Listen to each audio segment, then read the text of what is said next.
J'apprendrai à mes enfants à faire l'amour, les posant à cloche-pied, les bras tendus en équilibre, sans vide infini à gauche, sans fosse au lion à droite. Je leur dirai d'aller ni devant ni derrière, que c'est pas une course, qu'il n'y a pas d'attrape, pas de truc, qu'il faut espérer le vent et les corbeaux. Mes enfants toucheront aux vrais mots et au vrai corps, discerneront les noirs, les blancs et les nuances dans ce qu'il y a de plus franc. Ils connaîtront par cœur les couleurs qui n'ont pas de nom, ni genre, ni signe. Les contes de fées sans censure et feront l'amour dans les châteaux, en forêt, en voyage, en escale, dans les airs et en voyant la mer. Je leur parlerai de temps et de promesses, d'efforts, d'hasard et de circonstances. Oui, dans un monde parfait, on vivrait tout en même temps. Comme ça, pas de chicane. Autant on devrait tout aimer qu'on devrait tout avoir. On devrait même pouvoir prendre les choses au bout du monde et pouvoir faire demi-tour. Question d'enfin faire le tour. Sauf qu'il leur faudra dire oui autant que non. Je leur dirai que c'est pas grave si ce qui nous forme et nous rend existants cesse d'exister. Ça arrive que les chemins sont courts et longs à la fois, de se perdre en voyant tellement loin qu'on ne sait plus comment revenir au début des choses. Je leur apprendrai que suivre les cours d'eau a toujours sauvé les survivants et qu'il faut pleurer pour diluer l'abstrait des sentiments. Je veux que mes enfants s'habituent à la douceur et aux détails qui célèbrent en grand, qu'ils fassent l'amour où ils veulent et dans l'ordre qui leur dit.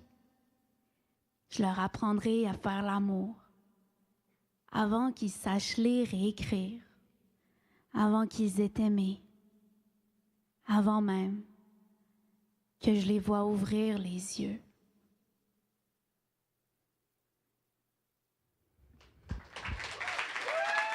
Merci. Allô, je m'appelle Amanda, je fais du slam. C'est un peu, en fait, écrire des choses personnelles puis venir les clamer sur une scène complètement impersonnelle. En une phrase, peut-être. Un jour, j'aimerais avoir des enfants, mais pour l'instant, j'utilise la contraception, ce qui sous-entend que je fais l'amour, et c'est probablement une des raisons qui fait de moi une personne heureuse. Bonne Saint-Valentin à vous aussi. Hein. Des fois, j'ai l'impression que c'est gênant de parler de contraception, de reproduction. Mais en même temps, c'est gênant de parler de religion, d'itinérants, de guerre, de pollution. Est-ce que ça se recycle? Des éclats d'obus? Je veux dire, faudrait le savoir quand on va faire le ménage. Je veux dire, c'est le bordel. Faudrait passer le mot, sortir les balais, arrêter de danser sur les ruines. Sur la population mondiale, j'ai une question décimale. À calculer sans unité, chaque mort, chaque bébé. Comment on fait pour vivre ensemble?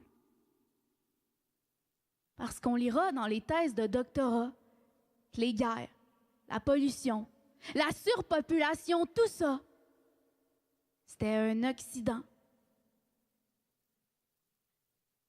Faudrait, en probabilité, calculer la somme des bras et des jambes sur lesquels on peut compter. Ici, il n'y a pas que nos voix qui sont hors d'usage. Il y a la théorie réductrice de vie utile et l'obsolescence programmée de nos façons de penser.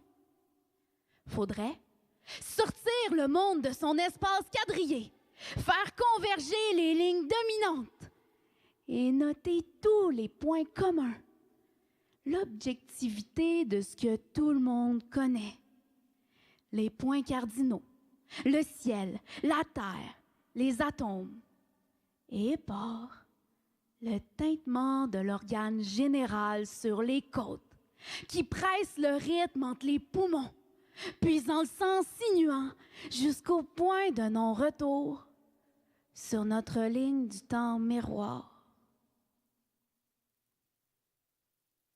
Si ça se recycle des éclats d'obus, faudrait au moins en retenir de quoi.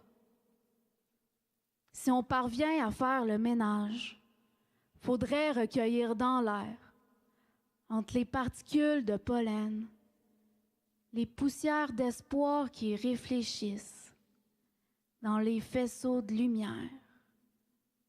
La preuve des capacités singulières qu'ont 2 bras, 2 jambes et une tête à questionner sa place quand on prend part au rythme global de la population mondiale. Parce que dans toute finalité, chaque personne habite le corps de l'autre.